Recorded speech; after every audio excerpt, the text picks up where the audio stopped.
ಧರ್ಮಸ್ಥಳ ಕಾಡಿನಲ್ಲಿ ಎಸ್ಐಟಿ ಅಧಿಕಾರಿಗಳು ಒಂದಿಷ್ಟು ಶೋಧವನ್ನ ನಡೆಸ್ತಾ ಇದ್ದಾರೆ. ಇವತ್ತು ಎಲ್ಲರ ಚಿತ್ತ 13ನೇ ಪಾಯಿಂಟ್ ನತ್ತ ಇರುವಂತದ್ದು ಸಹಜವಾಗಿ, ಯಾಕಂದ್ರೆ ಸಾಕಷ್ಟು ಕುತೂಹಲವನ್ನ ಮೂಡಿಸ್ತಾ ಇರುವಂತದ್ದು.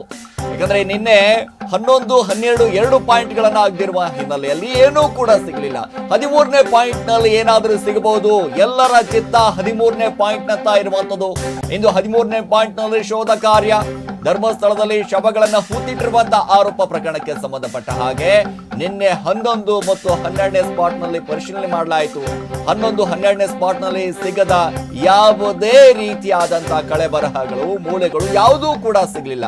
ಹಾಗಾದ್ರೆ ಇವತ್ತು 13ನೇ ಪಾಯಿಂಟ್ ನಲ್ಲಿ ಶೋಧ ಕಾರ್ಯ ನಡೆಯುತ್ತೆ. ಹೇಗಾಗಬಹುದು ಎಲ್ಲ ಬೆಳವಣಿಗೆ? ಯಾಕಂದ್ರೆ ಎಲ್ಲರ ಚಿತ್ತ ಧರ್ಮಸ್ಥಳದ ಬುರುಡೆಯತ್ತ ಇರುವಂತದ್ದು. ಏನ್ ಬೆಳವಣಿಗೆ ಆಗಬಹುದು? ಯಾಕಂದ್ರೆ ಸಹಜವಾಗಿ ನಾವೆಲ್ಲರೂ ಕೂಡ ಗಮನಿಸ್ತಾ ಇದ್ದೀವಿ, ಕಳೆದ 7-8 ದಿನಗಳಾಯ್ತು ನಿರಂತರವಾಗಿ ಎಸ್ಐಟಿ ಅಧಿಕಾರಿಗಳು ಶೋಧವನ್ನ ನಡೆಸ್ತಾ ಇದ್ದಾರೆ. 1ನೇ ಪಾಯಿಂಟ್ ನಲ್ಲಿ ಒಂದಿಷ್ಟು ID ಕಾರ್ಡ್ ಬಿಟ್ರೆ, 6ನೇ ಪಾಯಿಂಟ್ ನಲ್ಲಿ 25 ಮೂಳೆಗಳನ್ನ ಬಿಟ್ರೆ, ಹಾಗೆ ಬೇರೆ ಅಸ್ಥಿ ಪಂಜರವು ಕೂಡ ಒಂದ್ ಕಡೆ ಸಿಕ್ತು. ನಾವೆಲ್ಲರೂ ಕೂಡ ಊಹೆ ಮಾಡಿದ್ವಿ, ಏನು ಕೂಡ ಸಿಗ್ತಾ ಇಲ್ಲ ಅನ್ನುವಂತ ಮಾತುಗಳು ಕೇಳಿ ಬರ್ತಾ ಇತ್ತು. ಈ ಎಲ್ಲಾ ಬೆಳವಣಿಗೆ ನಡುವೆ ಮತ್ತೊಂದು ಕಡೆ ಬಗಲೇಗುಡ್ಡದಲ್ಲಿ ಒಂದ್ ಕಡೆ ಮಾನವನ ಅಸ್ಥಿ ಪಂಜರ ಸಿಕ್ಬಿಡ್ತು. ಅಲ್ಲಿ ಆತ್ಮಹತ್ಯೆ ಆಗಿರುವಂತಹ ಒಂದಿಷ್ಟು ಶಂಕೆ, 1.5 ವರ್ಷದ ಹಿಂದೆ ಆಗಿರುವಂತಹ ಒಂದು ಘಟನೆ. ಅದೇ ರೀತಿಯಾದಂತಹ ಸಂದರ್ಭದಲ್ಲಿ ಈಗ ಒಂದು ಅಸ್ಥಿ ಪಂಜರ ಸಿಕ್ಕಿದೆ, 140 ಮೂಳೆಗಳು ಸಿಕ್ಕಿದಾವೆ. ಅದು SIT ಅಧಿಕಾರಿಗಳಿಗೆ ತಲೆನೋವಾಗ್ಬಿಟ್ಟಿತ್ತು. ಯಾಕಂದ್ರೆ ದೂರುದಾರ ಹೇಳಿದ ಸ್ಪಾಟ್ ಅಲ್ಲ ಅದು. ನೇರವಾಗಿ ಬಗಲಗುಡ್ಡಕ್ಕೆ ಯಾವಾಗ ದೂರುದಾರ ಹೇಳ್ತಾನೆ, SIT ಅಧಿಕಾರಿಗಳಿಗೆ ಅಲ್ಲಿ ನೆಲದ ಮೇಲೆ ಒಂದಿಷ್ಟು ಸಿಕ್ಕೇ ಬಿಡುತ್ತೆ. ಯಾಕಂದ್ರೆ ಆಗಿದಂತ ಸಂದರ್ಭದಲ್ಲಿ ಸಿಗ್ಬೇಕಾಗಿರುವಂತಹ ಸ್ಪಾಟ್ಗಳು ಅಲ್ಲ ಅಲ್ಲಿ. ಆದ್ರೆ ಬೇರೆ ಬೇರೆ ಸ್ಪಾಟ್ಗಳಲ್ಲಿ ಏನೆಲ್ಲ ಬೆಳವಣಿಗೆ ಆಗಬಹುದು, ಏನೆಲ್ಲ ಕಥೆ ಆಗಬಹುದು. ಎಸ್ ರೋಶಿನಿ, ಯಾಕಂದ್ರೆ ಕಳೆದ 7-8 ದಿನಗಳಿಂದ ನಾವು ನಿರಂತರವಾಗಿ ನೋಡ್ತಾ ಇದ್ದೀವಿ.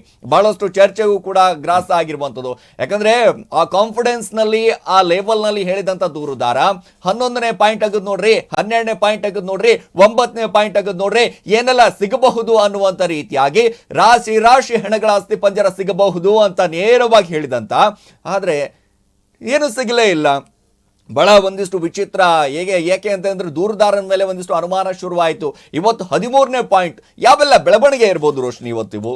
ಖಂಡಿತ ಸಿರಾಜ್, ಏನ್ ಗೊತ್ತಾ, ಇಲ್ಲಿ 13ನೇ ಪಾಯಿಂಟ್ ಅನ್ನೋದು ಬಹಳ ಮುಖ್ಯ ಆಗುತ್ತೆ. ಒಂದ್ ರೀತಿ ಥ್ರಿಲ್ಲರ್ ಸಿನಿಮಾ ಇರುತ್ತಲ್ಲ, ಥ್ರಿಲ್ಲರ್ ಸಿನಿಮಾಗೆ ಸೀಕ್ವೆನ್ಸ್ ಹೇಗಿರುತ್ತೆ ಅದೇ ರೀತಿಯಾಗಿರುವಂತಹ ಒಂದು ಸಿಚುವೇಶನ್ ಇವತ್ತಿದೆ. ಯಾಕೆ ಅಂತಂದ್ರೆ ಇವತ್ತು 13ನೇ ಪಾಯಿಂಟ್ ಅಲ್ಲಿ ಶೋಧ ಕಾರ್ಯ ಆರಂಭ ಆಗುತ್ತೆ. ಸುಮಾರು ಏನು ಒಂದು 11:30-12 ಗಂಟೆಯಿಂದ ಬಹುಶಃ ಸ್ಟಾರ್ಟ್ ಆಗ್ಬೋದು. ಎಲ್ಲ SIT ಅಧಿಕಾರಿಗಳು, ಕಾರ್ಮಿಕರು ಎಲ್ಲವೂ ರೆಡಿ ಮಾಡ್ಕೊಂಡು ಬರ್ಬೇಕಲ್ಲ, ಎಲ್ಲವೂ ತಗೊಂಡ್ ಬರ್ಬೇಕು ಅಲ್ಲಿ ಅಗಿಯಕ್ಕೆ. ಹಾಗಾಗಿ ಇವತ್ತು 13ನೇ ಪಾಯಿಂಟ್ ಅಲ್ಲಿ ಏನಾಗುತ್ತೆ, ಏನಾಗಬಹುದು, ಏನ್ ಸಿಗಬಹುದು ಅನ್ನೋದು ಬಹಳ ಕುತೂಹಲ ಇದೆ. 1ರಿಂದ 13ಕ್ಕೆ ಬರೋಲಿಕ್ಕೆ ಸುಮಾರು 7-8 ದಿನ ಕಾಲ ತಗೊಳ್ತು. 7-8 ದಿನ ಆಗಿದೆ. ಇವತ್ತು 13ನೇ ಪಾಯಿಂಟ್ ಅಲ್ಲಿ ಏನಾಗಬಹುದು ನೋಡಿ. ಧರ್ಮಸ್ಥಳ ಕೇಸಲ್ಲಿ ಏನಾಗ್ತಾ ಇದೆ ಅಂತಂದ್ರೆ, ಎಲ್ಲಿ ನಾವು ನಿರೀಕ್ಷೆ ಇಟ್ಕೊಂಡಿರ್ತೀವಲ್ಲ ಅಲ್ಲೇನೂ ಸಿಗ್ತಾ ಇಲ್ಲ. ನಿರೀಕ್ಷೆ ಇಲ್ದಿರೋಂತ ಜಾಗದಲ್ಲಿ ಅಸ್ಥಿ ಪಂಜರನೇ ಸಿಕ್ಬಿಡುತ್ತೆ, ಬುರುಡೆಗಳೇ ಸಿಕ್ಬಿಡ್ತಾ ಇದೆ, ಮೂಳೆಗಳೇ ಸಿಕ್ಬಿಡ್ತಾ ಇದೆ. ಹಾಗಾದ್ರೆ ಈಗ 13ನೇ ಪಾಯಿಂಟ್ ಅಲ್ಲಿ ಬಹಳ ನಿರೀಕ್ಷೆ ಇದೆ ಸಿರಾಜ್. ಆದ್ರೆ ಏನಾಗೋದು, ಸಿಗುತ್ತಾ ಇಲ್ವಾ ಅನ್ನೋದು ದೊಡ್ಡ ನಿರೀಕ್ಷೆ ಏನೋ ಇದೆ. ಹೌದು, ಹೇಳಿದ್ನಲ್ಲ, ಒಂದು ರೀತಿ ಥ್ರಿಲ್ಲರ್ ಸಿನಿಮಾ ಸೀಕ್ವೆನ್ಸ್ ಹೇಗಿರುತ್ತೆ ಅದೇ ರೀತಿ ಎಲ್ಲರೂ ಕಾಯ್ಕೊಂಡಿದ್ದಾರೆ ಇವತ್ತು ಏನಾಗುತ್ತೆ ಅಂತ. ಆದ್ರೆ 13ನೇ ಪಾಯಿಂಟ್ ಅಲ್ಲಿ ಬಹಳ ನಿರೀಕ್ಷೆ ಇದೆ. ಇವತ್ತು ಏನಾಗುತ್ತೆ ಅಂತ ಹೇಳಿ ಕಾದ್ ನೋಡ್ಬೇಕು. ಒಂದ್ ಸ್ವಲ್ಪ ಮೀಟಿಂಗ್ ಆದ್ಮೇಲೆ ಒಂದು SIT ಅಧಿಕಾರಿಗಳು ಸ್ಥಳಕ್ಕೆ ಬಂದ ಮೇಲೆ ಗೊತ್ತಾಗುತ್ತೆ ಸಿರಾಜ್. ಯಾಕಂದ್ರೆ 13ನೇ ಪಾಯಿಂಟ್ ವಿಚಾರಕ್ಕೆ ಸಂಬಂಧಪಟ್ಟ ಹಾಗೆ ನಾವು ನೋಡ್ತಾ ಹೋದಾಗ ಏನೆಲ್ಲ ಕಳೆಬರಹ ಸಿಗಬಹುದು, ಏನೆಲ್ಲ ಬೆಳವಣಿಗೆ ಆಗಬಹುದು. ಯಾಕಂದ್ರೆ ಈ ಬಗಲಗುಡ್ಡ ವಿಚಾರಕ್ಕೆ ಸಂಬಂಧಪಟ್ಟ ಹಾಗೆ 14ನೇ ಪಾಯಿಂಟ್ ಒಂದ್ ಕಡೆ ರೆಡಿ ಮಾಡ್ಕೊಂಡ್ಬಿಡ್ತಾರೆ. ಯಾವಾಗ ದೂರುದಾರ ಹೇಳ್ತಾನಲ್ಲ, ನಡೀರಿ ಬಗಲಗುಡ್ಡಕ್ಕೆ, ಒಂದಿಷ್ಟು ಅಲ್ಲಿ ರಹಸ್ಯ ಇದೆ, ನಿಮಗೆ ಭೇದಿಸೇ ಬಿಡ್ತೀವಿ ಅನ್ನುವಂತ ರೀತಿಯಾದಂತ ಒಂದು ಕಾನ್ಫಿಡೆನ್ಸ್ ಇತ್ತು. ಯಾವಾಗ ಅಸ್ಥಿ ಪಂಜರ ಒಂದ್ ಕಡೆ ಸಿಕ್ಬಿಡುತ್ತೋ 14ನೇ ಪಾಯಿಂಟ್ ಅನ್ನ ಗುರುತಿಸ್ತಾರೆ. ಧರ್ಮಸ್ಥಳ ಬಾಲಕಿ ಶವ ಹೂತಿಟ್ಟಿರುವ ಪ್ರಕರಣಕ್ಕೆ ಸಂಬಂಧಪಟ್ಟ ಹಾಗೆ ಜಯಂತ್ ಟಿ ನೀಡಿದಂತಹ ದೂರುದಾರ SITಗೆ ಹಸ್ತಾಂತರ ಆಗಿದೆ. ಬಹುದೊಡ್ಡ ಬ್ರೇಕಿಂಗ್ ಇದು. ಯಾಕೆ ಅಂತಂದ್ರೆ, ಈಗಾಗಲೇ ಬಗಲಗುಡ್ಡದಲ್ಲಿ ಸಿಕ್ಕಿರುವಂತಹ ಅಸ್ಥಿ ಪಂಜರ ಸಂಪೂರ್ಣವಾಗಿ UDR ಆಗಿದ್ಯಾ, UDR ಆಗಿಲ್ವಾ, ಸ್ಥಳೀಯ ಪೊಲೀಸ್ ಠಾಣೆಗೆ ಒಂದಿಷ್ಟು ದೂರನ್ನ ಕೊಡಬೇಕಾಗಿತ್ತು ಜಯಂತ್. ದೂರನ್ನ ಕೂಡ ಕೊಟ್ಟಿದ್ರು.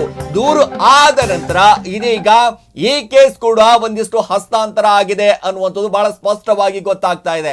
ನೋಡಿ, ಧರ್ಮಸ್ಥಳ ಬಾಲಕಿ ಶವ ಹುಟ್ಟಿಟ್ಟಿರುವಂತ ಪ್ರಕರಣಕ್ಕೆ ಸಂಬಂಧಪಟ್ಟ ಹಾಗೆ ಜಯಂತ್ ಯಾವಾಗ ದೂರುದಾರ ಬಂದು ಹೇಳ್ತಾನೆ, ಹೌದು ಮತ್ತೊಂದು ಕೂಡ ನಾನು ನೋಡಿದ್ದೇನೆ 2010ರಲ್ಲಿ ಆಗಿರುವಂತ ಒಂದು ಘಟನೆ, ಅದರ ಬಗ್ಗೆ ನಾನು ಉಲ್ಲೇಖವನ್ನ ಮಾಡ್ತಾ ಇದ್ದೇನೆ, SIT ಅಧಿಕಾರಿಗಳು ಇದರ ಬಗ್ಗೆ ಗಮನ ಹರಿಸಬೇಕು ಅಂತ ಬಹಳ ಸ್ಪಷ್ಟವಾಗಿ ಹೇಳ್ತಾ ಇದ್ದ ಅವನು.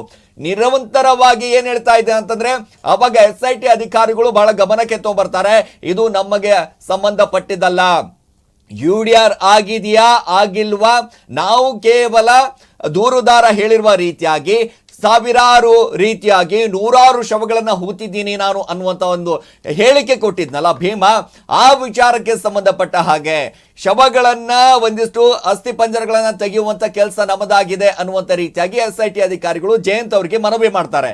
ನೀವೇನಾದ್ರೂ ಕೂಡ ದೂರನ್ನ ಕೊಡೋದಾಗಿದ್ರೆ ಧರ್ಮಸ್ಥಳ ಪೊಲೀಸ್ ಠಾಣೆಗೆ ಕೊಡಿ.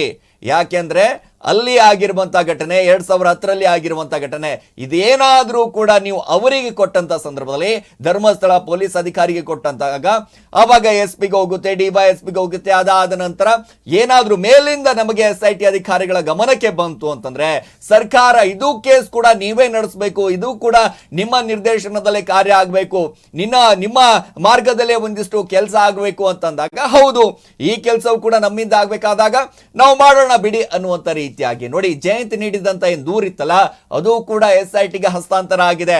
ಪ್ರಮುಖವಾಗಿ 2010ರಲ್ಲಿ ಆಗಿರುವಂತಹ ಘಟನೆ, ಬಾಲಕಿ ಶವವನ್ನ ನಾನು ಹೂತಿದ್ದೇನೆ ಅಂತ ನೇರವಾಗಿ ಒಂದಿಷ್ಟು ಆರೋಪವನ್ನ ಮಾಡಿದ್ರು. ನಾನು ಕೂಡ ನೋಡಿದ್ದೇನೆ, ನನ್ನ ಜೊತೆಗೆ 4 ಜೀವಂತ ಸಾಕ್ಷಿಗಳಿದಾವೆ, ಒಂದಲ್ಲ ಎರಡಲ್ಲ 4 ಜೀವಂತ ಸಾಕ್ಷಿಗಳಿದಾವೆ. ಹೌದ್ರಿ, ಭೀಮಾ ಹೇಗೆ ಬಂದ, ಜಯಂತ್ ಹೇಗೆ ಬಂದ, ಉಳಿದ ಸಾಕ್ಷಿದಾರರು ಕೂಡ ಬಂದ್ರೆ ಧೈರ್ಯದಿಂದ ಬರಬೇಕು, ಏನಾಗ್ತಾ ಇದೆ ಏನ್ ಕತೆ. ಯಾಕಂದ್ರೆ 2010ರಲ್ಲಿ ಆಗಿರುವಂತ ಘಟನೆಯನ್ನ ಇವಾಗ ಬಂದು ಜಯಂತ್ ಹೇಳ್ತಾ ಇದ್ದಾನೆ, ಆ ಧೈರ್ಯಕ್ಕೆ ಮೆಚ್ಚಲೇಬೇಕಾಗಿರುವಂತದ್ದು. ನೋಡಿ, ಭೀಮಾ ಆದ್ರೆ ಮುಖಕ್ಕೆ ಒಂದಿಷ್ಟು ಮಾಸ್ಕ್ ಹಾಕೊಂಡು ಓಡಾಡ್ತಾ ಇದ್ದಾನೆ, SIT ಅಧಿಕಾರಿಗಳ ಜೊತೆ ಒಂದಿಷ್ಟು ಬಹಳ ಸೀಕ್ರೆಟ್ ಆಗಿ ಒಂದಿಷ್ಟು ಅವನಿಗೆ ಆದಂತ ಒಂದಿಷ್ಟು ಎಸ್ಕಾಟು, ಒಂದಿಷ್ಟು ಅವನಿಗೆ ಆದಂತ ರಕ್ಷಣೆ, ಪ್ರೊಟೆಸ್ಟ್ ಎಲ್ಲವೂ ಕೂಡ ಇದೆ. ಇದರ ಮಧ್ಯೆ ಜಯಂತ್ಗೆ ಏನೂ ಕೂಡ ಇಲ್ಲ, ಈ ಧೈರ್ಯಕ್ಕೆ ಮೆಚ್ಚಲೇಬೇಕಾಗಿರುವಂಥದ್ದು, ಈ ಧೈರ್ಯಕ್ಕೆ ನಾವು ಎಲ್ಲರೂ ಕೂಡ ಸಲಾಂ ಹೊಡಿಲೇಬೇಕಾಗಿರುವಂಥದ್ದು. ಹೌದ್ರಿ, 2010ರಲ್ಲಿ ಆಗಿರುವಂತ ಘಟನೆಯನ್ನ ಈಗ ಬಂದು ಹೇಳ್ತಾ ಇದ್ದೀನಿ. ಸಾಕಷ್ಟು ಜನ ಆರೋಪ ಪ್ರತ್ಯಾರೋಪ ಅಂತಂದ್ರೆ ಒಂದು ವರ್ಗ ಹೇಳ್ತಾ ಇತ್ತು, ಯಾಕೆ ಇಷ್ಟು ದಿನ ಏನ್ ಮಾಡ್ತಾ ಇದ್ದ, ಯಾಕೆ ಅವಾಗೆ ಬಂದು ಯಾಕೆ ಹೇಳಿಲ್ಲ, ಸುಮ್ನೆ ಬಂದು ಹೇಳ್ಬಿಡ್ತಾ ಇದ್ದಾನ, ಸುಮ್ಮನೆ ಈಗ ಮೀಡಿಯಾದಲ್ಲಿ ಒಂದಿಷ್ಟು ಸುದ್ದಿಗಳು ಜಾಸ್ತಿ ಓಡಾಡ್ತಾ ಇದೆ ಅನ್ನುವಂಥ ಕಾರಣದಿಂದಾಗಿ ಒಂದಿಷ್ಟು ಸುದ್ದಿಗಳಲ್ಲಿ ಬರುವಂತ ಕಾರಣದಿಂದಾಗಿ ಮಾತಾಡ್ತಾ ಇದ್ದಾರೆ, ಹೇಳ್ತಾ ಇದ್ದಾರೆ ಅನ್ನುವಂಥ ರೀತಿಯಾಗಿ ಮಾತಾಡ್ತಾ ಇದ್ರು. ಮತ್ತೊಂದು ವರ್ಗ ಇಲ್ಲ ರೀ, ಅವತ್ತು ಒಂದಿಷ್ಟು ಧೈರ್ಯ ಇರಲಿಲ್ಲ, ಆ ಸಂದರ್ಭದಲ್ಲಿ ಏನಾದ್ರೂ ಆಗೋದ್ರೆ ನನ್ನ ಜೀವಕ್ಕೆ ಅಪಾಯ ಇತ್ತು ಅನ್ನುವಂಥ ರೀತಿಯಾಗಿ ಮತ್ತೊಂದು ವರ್ಗ ಮಾತಾಡ್ತಾ ಇದೆ. ಸೊ ಈ ಪ್ರಕರಣವನ್ನ 2010ರಲ್ಲಿ ಒಂದಿಷ್ಟು ಬಾಲಕಿ ಶವ ಒಂದಿಷ್ಟು ಪುಸ್ತಕ ಜೊತೆಗೆ ID ಕಾರ್ಡ್ ಜೊತೆಗೆ ಸಮವಸ್ತ್ರ ಜೊತೆಗೆ ಹೂತು ಹಾಕಿದಿರುವಂತಹ ಪ್ರಕರಣಕ್ಕೆ ಸಂಬಂಧಪಟ್ಟ ಹಾಗೆ ಇದು ಕೂಡ SITಗೆ ಒಪ್ಪಿಸಿದ್ದಾರೆ. ಈ ಪ್ರಕರಣ SITಗೆ ಒಪ್ಪಿಸಿದಂತ ಪೊಲೀಸ್ ಇಲಾಖೆ, ಪೊಲೀಸ್ ಮಹಾನಿರ್ದೇಶಕರಿಂದ ಆದೇಶವೂ ಕೂಡ ಬಂದಿದೆ. ಧರ್ಮಸ್ಥಳ ಮಹಾ ನಿರ್ದೇಶಕರಿಂದ ಒಂದಿಷ್ಟು ಆದೇಶ ಬಂದಿರೋದ್ರಿಂದಾಗಿ ಧರ್ಮಸ್ಥಳ ಠಾಣೆಯಲ್ಲಿ ದೂರು ನೀಡಿದಂತಹ ಜಯಂತ್. ಸೊ ಎಸ್ ರೋಶಿನಿ, ಸಹಜವಾಗಿ ಯಾಕಂದ್ರೆ ಈ ಜಯಂತ್ ವಿಚಾರಕ್ಕೆ ಸಂಬಂಧಪಟ್ಟ ಹಾಗೆ ನಾವು ನಿನ್ನೆಯೂ ಕೂಡ ಬಹಳಷ್ಟು ಒಂದಿಷ್ಟು ಚರ್ಚೆ ಆಗಿತ್ತು. ಏನಾದ್ರೂ ಇದು SITಗೆ ಮಾತ್ರ ಹಸ್ತಾಂತರ ಆದಂತಹ ಸಂದರ್ಭದಲ್ಲಿ ಈ ಕೇಸ್ಗೂ ಒಂದಿಷ್ಟು ಇತ್ಯರ್ಥ ಆಗಬಹುದು, ಈ ಕೇಸ್ಗೂ ಒಂದಿಷ್ಟು ನ್ಯಾಯ ಸಿಗಬಹುದು ಅನ್ನುವಂಥ ರೀತಿಯಾಗಿ ನಾವು ಕೂಡ ನಿನ್ನೆ ಚರ್ಚೆಯನ್ನ ಮಾಡ್ತಾ ಇದ್ದೀವಿ. ಇದೇ ವಿಚಾರ ಇದೀಗ ಸಹಜವಾಗಿ ಸಾಕಷ್ಟು ಸದ್ದನ್ನ ಮಾಡಿದೆ. ಒಂದಿಷ್ಟು SITಗೆ ಒಪ್ಪಿಸಿದ್ದಾರೆ. ಹೇಗೆ ಆಗಬಹುದು ಮುಂದಿನ ಕಾರ್ಯಾಚರಣೆ, ಏನೆಲ್ಲ ಬೆಳವಣಿಗೆ ಆಗಬಹುದು ಅಂತ ನಿಮ್ ಪ್ರಕಾರ? ಎಸ್ ಸಿರಾಜ್, ಇಲ್ಲಿ ನೀವೇನ್ ಹೇಳಿದ್ರಿ ಈಗ UDR ಅಂತ ಹೇಳಿದ್ರಲ್ಲ ನೀವು, UDR ಅನ್ನುವಂಥದ್ದು ಇಲ್ಲಿ ಪ್ರಮುಖವಾಗಿ ಗಮನಿಸಬೇಕಾಗುವಂತಹ ವಿಚಾರ. ಯಾಕೆ ಅಂತಂದ್ರೆ ಸುಮಾರು 10 ವರ್ಷಗಳ ಹಿಂದೆ ಖುದ್ದು ಬೆಳ್ತಂಗಡಿ ಪೊಲೀಸರೇ ಈ ಒಂದು UDR ನ ಸುಟ್ಟು ಹಾಕಿದ್ದಾರೆ. UDR ದಾಖಲೆಗಳೇನಿತ್ತು ಎಲ್ಲವೂ ಸುಟ್ಟು ಹಾಕಿದ್ದಾರೆ ಅನ್ನುವಂತಹ ಮಾಹಿತಿ ಇದೆ. ಆದ್ರೆ ಇಲ್ಲಿ ಅವ್ರು ತಪ್ಪು ಮಾಡಿರೋದು ಏನ್ ಗೊತ್ತಾ, ಈ ಒಂದು UDR ದಾಖಲೆಗಳು ಕೋರ್ಟ್ ಅಲ್ಲೂ ಒಂದು ಕಾಪಿ ಇರುತ್ತೆ ಅಂತ ಅವ್ರಿಗೆ ಬಹುಶಃ ಗೊತ್ತಿಲ್ಲ ಅಂತ ಅನ್ಸುತ್ತೆ. ಕೋರ್ಟ್ ಅಲ್ಲಿ ಇರೋದನ್ನ ಸುಟ್ಟು ಹಾಕ್ಲಿಕ್ಕೆ ಯಾರು ಸಾಧ್ಯ ಇಲ್ಲ, ಯಾವ ಪೊಲೀಸರೇ ಆಗ್ಲಿ, ಅದು ಬೆಳ್ತಂಗಡಿ ಪೊಲೀಸೇ ಆಗ್ಲಿ. ಬೆಳ್ತಂಗಡಿ ಪೊಲೀಸರೇನು 10 ವರ್ಷದ ಹಿಂದೆ ಸುಟ್ಟು ಹಾಕ್ಬಿಟ್ಟಿದ್ರು, ಆದ್ರೆ ಅದು ಇದೀಗ ಒಂದು ಕಾಪಿ ಕೋರ್ಟ್ ಅಲ್ಲೂ ಕೂಡ ಇರುವಂತದ್ದು. ಅದ್ರ ಸಂಬಂಧಪಟ್ಟಂತೆ ಇದೀಗ ನೀವು ಹೇಳಿದ್ರೆ ಏನು ಜಯಂತ್ ಬಂದಿದ್ದಾನೆ ಅಂತ ಹೇಳಿ, ಹೌದು, ಒಬ್ಬ ದೂರುದಾರ ಭೀಮಾ ಬರ್ತಾನೆ, ಅದಾದ್ಮೇಲೆ ಅವ್ರಿಗೆ ಫುಲ್ ಮಾಸ್ಕ್ ಹಾಕಿ ಒಳ್ಳೆ ಒಂದು ಪ್ರೊಟೆಕ್ಷನ್ ಅಲ್ಲಿ ಕರ್ಕೊಂಡ್ ಬರ್ತಾರೆ. ಅದು ಕೂಡ ಬುಲೆಟ್ ಪ್ರೂಫ್ ಜಾಕೆಟ್ ಎಲ್ಲ ಹಾಕೊಂಡು ಬಂದಿದಾರಂತೆ. ಯಾಕೆ ಅಂತಂದ್ರೆ ಏನು ಸಮಸ್ಯೆ ಆಗ್ಬಾರ್ದು. ಯಾಕೆ ಅಲ್ಲಿ ಅವನಿಗೆ ಒಂದು ರಕ್ಷಣೆ ಬೇಕೇ ಬೇಕಾಗುತ್ತೆ. ಯಾಕೆ ಅಂತಂದ್ರೆ ಅವ್ನು ಧೈರ್ಯ ಮಾಡಿ ಮುಂದೆ ಬಂದಿದ್ದಾನೆ. ಅದರ ಜೊತೆಗೆ ಅದಾದ್ಮೇಲೆ ಇನ್ನೊಬ್ಬ ದೂರುದಾರ ಬರ್ತಾನೆ, ಜಯಂತ್ ಅಂತ ಹೇಳಿ. ಆದ್ರೆ ಇಲ್ಲಿ ಒಂದಷ್ಟು ಜನ ಟೀಕೆ ಮಾಡಿದ್ರು. ಏನು ಅಂತಂದ್ರೆ ಸರಿ ಆಯ್ತು, ಜಯಂತೆ ಮೊದ್ಲೇ ಬರ್ಬೋದಿತ್ತಲ್ಲ, ಯಾಕೆ ಬರ್ಲಿಲ್ಲ? ಮೊದಲು ಭೀಮಾ ಬರ್ತಾನೆ. ಇಲ್ಲಿ 12 ಪಾಯಿಂಟ್ ವರ್ಗೂನು ಶೋಧ ಕಾರ್ಯ ಏನು ಕಂಪ್ಲೀಟ್ ಆಗ್ತಾ ಬರುತ್ತೆ. 13ಕ್ಕೆ ಹೋಗ್ತಾ